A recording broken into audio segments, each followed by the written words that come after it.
परम पूज्य गुरुदेव परम वंदनीय माता जी सूक्ष्म रूप से विद्यमान है। नमन करता हूँ, मानव मात्र को प्रणाम करता हूँ। दोस्तों, आदि शक्ति माँ गायत्री प्राणों की देवी है, जो प्राण रूप से है और संपूर्ण जीवों में जीवन रूप से विद्यमान आदि शक्ति माँ गायत्री का वो प्राण है, जिससे संपूर्ण प्राणी जगत जीवन में विद्यमान है। दोस्तों, पंडित दीनदयाल उपाध्याय जी को मैंने पिछले 20-22 सालों में परम पूज्य गुरुदेव के सूक्ष्म निर्देशन में ही पंडित दीनदयाल उपाध्याय जी की जन्म स्थली धानक्या स्टेशन जयपुर राजस्थान मुझे आज से 23 साल पहले ही आने का मौका यहाँ मिल गया था। और दोस्तों, एक लंबा समय लगा है। पंडित दीनदयाल उपाध्याय जी का राजनीतिक व्यक्ति थे और हमारा परम पूज्य गुरुदेव का युग परिवर्तन युग निर्माण योजना हमारी संसार भर में संचालित है। और पंडित दीनदयाल उपाध्याय जी का युग परिवर्तन के सूत्रों में प्रमुख सूत्र आत्मत सर्वभूतेषु की सिद्धि, राजनीति में करने का पराक्रम भरा कार्य जिस देवात्मा ने संपन्न किया है, ये वो चित्र है दोस्तों जो विश्व राजनीति का महापंडित धरती पर पैदा हुआ है। और वो महापंडित जिसने सारे संसार की हजारों सालों की जो 2500 वर्षों की राजनीतिक प्रणाली की खामी के कारण सारे संसार में मानवों के बीच तमाम प्रकार के विभाजन और विभेद आज दृष्टिगोचर हो रहे हैं और सारे संसार में मानवों के बीच आपसी रक्तपात से संचालित 2500 वर्षों का इतिहास मानवता के सामने है। और आज भी मानव ही मानव का दुश्मन बना हुआ है धरती पर, मानव ही मानव के साथ संघर्ष में लिप्त है और मानव ही मानव के अत्याचार और पीड़ाएं की पराकाष्ठाएं पार मानवों के द्वारा यहाँ की जा रही हैं। दोस्तों, यहाँ छोटे बड़े अनंत प्रकार के इन 2500 वर्षों में युद्ध हुए हैं धरती पर और इन युद्धों का जो मूल कारण है वो दोस्तों आज़ादी और गुलामी, ये दो शब्द आए हैं धरती पर। और ये जो दो शब्द आए हैं ये हमारे वेद में ये शब्द नहीं हैं, वेद में ज्ञान में इन शब्दों का कोई अर्थ नहीं है। कहने का आशय है दोस्तों, यहाँ मानव जीवन है वो वैदिक जीवन प्रणाली हमारी जो संसार को प्रस्तुत हुई है और संसार भर में वैदिक जीवन प्रणाली ने दोस्तों मानव से संबंधित तमाम प्रकार के रिसर्चेस जो हुए हैं आत्मा के संबंध में अध्यात्म क्षेत्र के माध्यम से, वो आदि प्रारंभ काल के हमारे आदि पूर्वज धरती पर आर्य लोग धरती पर प्रथम आए हैं और आर्यों के द्वारा ही प्रथम राजनीति मनु धरती के पहले राजा बनाए गए थे और मनुवाद पहली राजनीतिक प्रणाली सारे विश्व को प्रदान की गई थी, जो मानव को एक आत्मा मानते हुए आत्मत सर्वभूतेषु और वसुधैव के कुटुंबकम के सूत्रों के सिद्धांत के अनुसार संपूर्ण मानव जीवन का यहाँ लेखा जोखा लेते हुए और सतयुग के बाद जब प्रथम राजनीति मनु ने दी है दोस्तों, मनु की राजनीति धर्म अर्थ काम मोक्ष की प्राप्ति करना है। और ये मोक्ष जो विषय है ये शरीर का विषय नहीं है, ये आत्मा का विषय है। तो यहाँ जो प्रारंभ काल में हमारे आदि पूर्वज आर्य आए हैं वो धरती पर प्रथम राजनीति जो प्रदान की गई है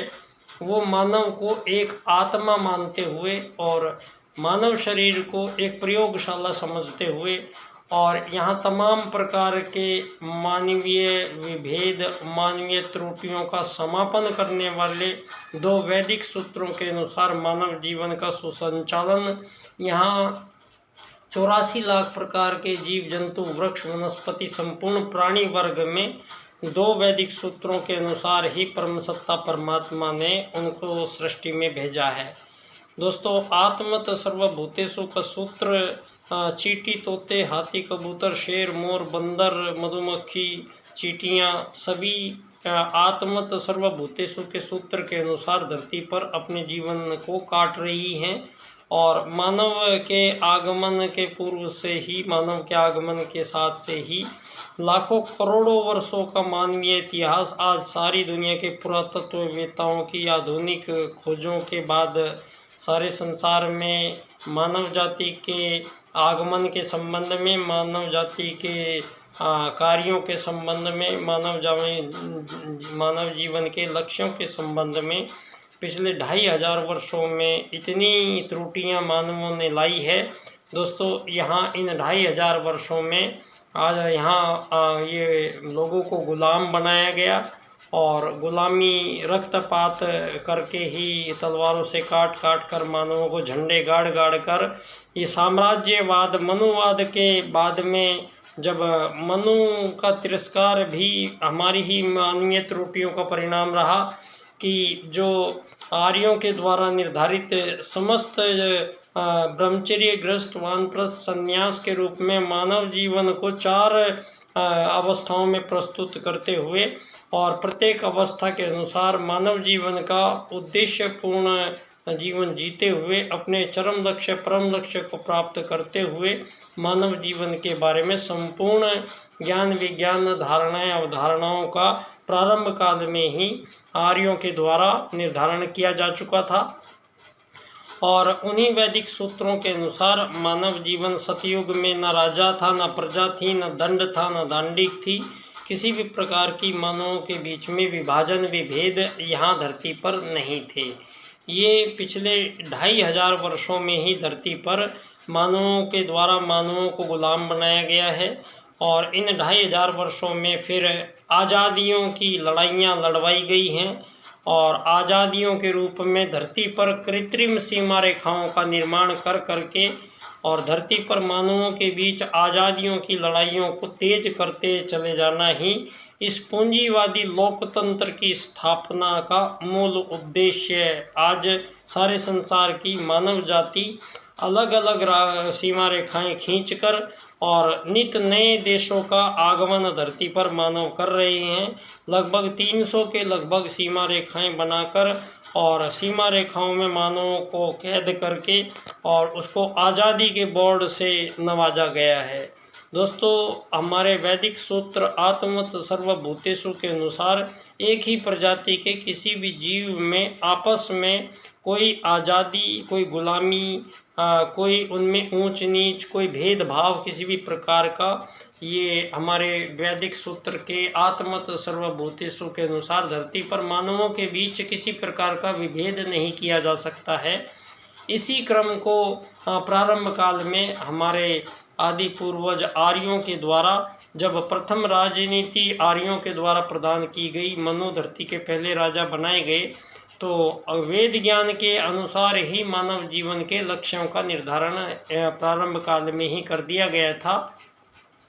बाद में दोस्तों त्रुटि जातियों के रूप में रही और हमारे ही लोगों ने ब्राह्मण, क्षत्रिय, शूद्र और वैश्य, ये 4 जातियों के कारण यहाँ मानव जाति 1000 वर्षों से एक दूसरे का कत्लेआम करती आई है और मानवों के बीच संघर्ष और मानवों के बीच शोषण, वध, हत्याओं का एक लंबा सिलसिला आज तक जारी है। और आज सारी दुनिया में 8 अरब लोगों को दोस्तों एक ऐसी कृत्रिम रूप से मानवों के बीच विभाजन किए गए हैं जो संभव नहीं है और किसी भी प्रजाति के जीवों में आज़ादी, गुलामियों का कोई अर्थ नहीं है। दोस्तों चिड़िया से चिड़िया कोई आज़ाद नहीं हो सकती, मधुमक्खी से मधुमक्खी कभी अपने हक की लड़ाइयाँ नहीं लड़ी गई हैं और एक दूसरे से कभी अलग होने का विचार किसी भी जीव में नहीं आया है। ये परमात्मा द्वारा ही स्वतः संपूर्ण जीवों में आत्मत सर्वभूतेषु और वसुधैव कुटुंबकम के सूत्रों के अनुसार ही संपूर्ण जीवों का जीवन क्रम का निर्धारण परमसत्ता परमात्मा ने किया है। दोस्तों यहाँ हमारे ही त्रुटि के कारण अब जो यहाँ जातियाँ बनी हैं इस पर पूरी रिसर्च के बाद अब ये साबित हो गया है दुनिया में, पिछले 2500 वर्षों में मानवों को भ्रमित करके और डार्विनवाद और चार्ल्सवाद के अनुसार ये मानव जाति को बताने की कोशिश की गई है कि मानवों का आगमन यहाँ मछली बंदर से होते हुए इंसान बने हैं, और इंसान को एक जानवर समझते हुए, मानव को एक शरीर समझते हुए मानवों के जीवन का लक्ष्य बदल दिया गया है। जो धर्म अर्थ काम मोक्ष के जो हमारा लक्ष्य है उसको परावर्तित कर दिया गया, और मानव को एक शरीर मानते हुए रोटी कपड़ा मकान चिकित्सा स्वास्थ्य सम्मान, ये 4-6 प्रकार के हमारी जीवन पद्धति का निर्धारण धर्म आधारित जीवन पद्धति के कारण मानवों के बीच में हुआ है, और संपूर्ण विभाजनों का समापन करने का ये समय है। और ये सारे संसार को ये बताने का समय है कि सारे संसार में जो भी मानव जाति आज रहती है उन सभी मानव जाति के ये 2500 वर्षों में ही विभाजन विभेद हुए हैं, और इससे पूर्व के जो हमारे आदि पूर्वज हमारे आर्य लोग आए हैं वो धरती पर मानवों के बीच किसी भी प्रकार का यहाँ विभाजन नहीं था। इस बात को दोस्तों प्रमाणित होती है सारी धरती पे जितने भी 2500 वर्षों में आज़ाद देश बने हैं उन आज़ाद देशों की जो खुदाइयाँ हो रही हैं पुरातत्ववेताओं के द्वारा, प्रत्येक देश में वहाँ हजारों लाखों करोड़ों वर्षों पूर्व मानव द्वारा प्रयोग की गई वस्तुओं का मिलना धरती पर ये साबित करता है कि मानवों का आगमन इन 2500 वर्षों में मछली बंदर से इंसान नहीं बने हैं, बल्कि नासा के द्वारा प्रमाणित भगवान श्री राम के द्वारा बनाया गया श्री राम सेतु पुल आज सनातन भारत की गवाही देने के लिए सारे विश्व के सम्मुख प्रस्तुत हुआ है, और यहीं से हमारे सनातन भारत का पुनर्आगमन विश्व में संभव उस महाकाल सत्ता के अवतरण के साथ ही निश्चित हो गया था। और इस धरा को स्वयं महाकाल युग परिवर्तन का उद्घोष देकर धरती पर युग निर्माण योजना के माध्यम से संपूर्ण मानव जाति को पुनः सतयुग की वापसी के रूप में परम पूज्य गुरुदेव आज विश्व को ले जा रहे हैं। दोस्तों, परम पूज्य गुरुदेव का मुख्य एक कार्य संपन्न किया है वो पंडित दीनदयाल उपाध्याय जी ने किया है, जिन्होंने विश्व को भटकी हुई मानव जाति को पुनः उसके अस्तित्व के ज्ञान के साथ मानव जीवन के संपूर्ण लक्ष्यों का पुनर्निर्धारण करते हुए मानव को एकात्म मानववाद का लक्ष्य सूत्र पंडित दीनदयाल उपाध्याय जी राजनीति में प्रस्तुत करते हैं। और पहली बार धरती पर कोई धन संबंधी विचारधारा का ऐसा संतुलित विचार आया है, और संपूर्ण रूप से सिद्ध करते हुए दीनदयाल उपाध्याय जी आर्थिक लोकतंत्र द्वारा अर्थायाम आधारित एकात्म मानववाद की राजनीति की स्थापना करते हैं, तो अंत्योदय की प्राप्ति हमें होगी। तो दोस्तों, मेरा विषय है पंडित दीनदयाल उपाध्याय जी के 4 सूत्रों की व्याख्या एक विशेष क्रम से हम करते हैं। तो आर्थिक लोकतंत्र के भाव में यहाँ धरती पर दीनदयाल जी के अनुसार कोई भी बेरोजगार नहीं हो सकता है धरती पर। दीनदयाल जी कहते हैं कि परमात्मा ने प्रत्येक जीव को 2 अधिकार देकर भेजा है, जिनमें से मुख्य है भोजन प्राप्ति का अधिकार निर्बाध आजीवन, और दूसरा है कर्म करने का अधिकार। ये 2 अधिकार परमात्मा ने संपूर्ण जीवों को दिए हैं और ये अधिकार किसी से कोई छीन नहीं सकता है। लेकिन यहाँ धरती पर पिछले 2500 वर्षों में मानव को भूखा भी मरना पड़ा है। भोजन की प्राप्ति में आज विश्व खाद्य दिवस पर मैं आज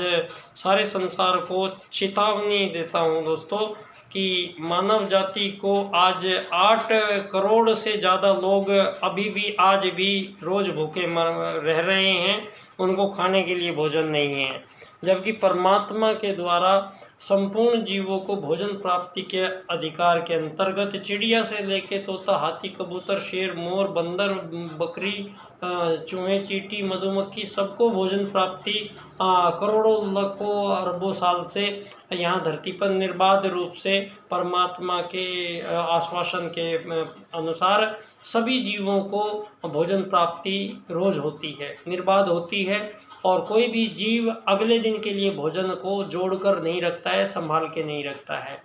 मानव जाति की त्रुटियां जो आई हैं, ये मानव जीवन के लक्ष्यों को बदल दिया गया है। और दोस्तों, अर्थायाम का राजनीतिक सूत्र दीनदयाल जी प्रथम बार धरती पर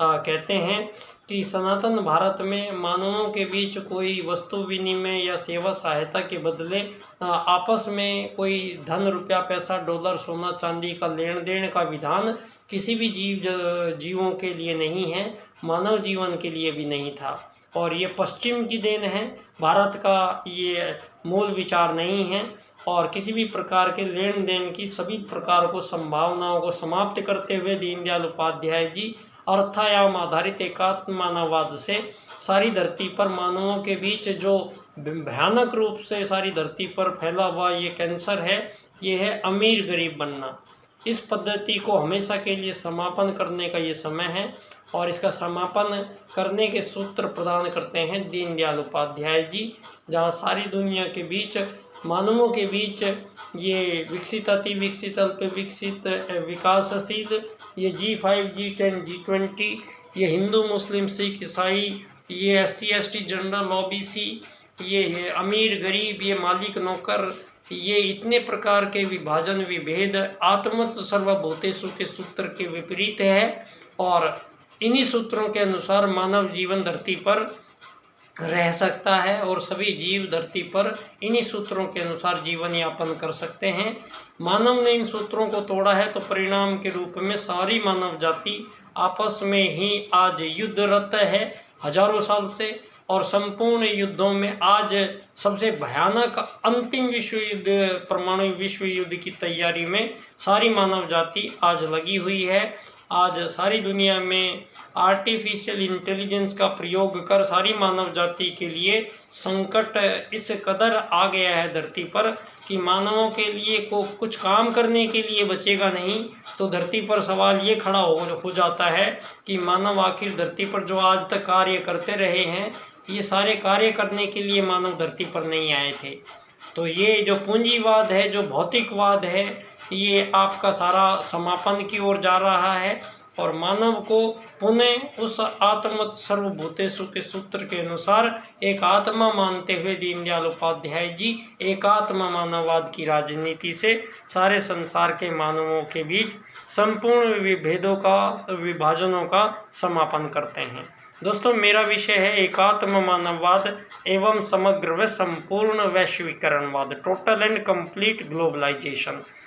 आत्मत सर्वभूतेषु वसुधैव कुटुंबकम के सूत्रों का मिलान ही आगामी विश्व को एक नई राजनीति प्रदान करता है। और जो कार्य दीनदयाल उपाध्याय जी के मुख्य 4 सूत्र विशेष क्रम से इनकी व्याख्या मैंने की है। आर्थिक लोकतंत्र द्वारा अर्थायाम आधारित एकात्म मानववाद की स्थापना से अंत्योदय की प्राप्ति हम करेंगे। धन्यवाद बच्चा डॉक्टर।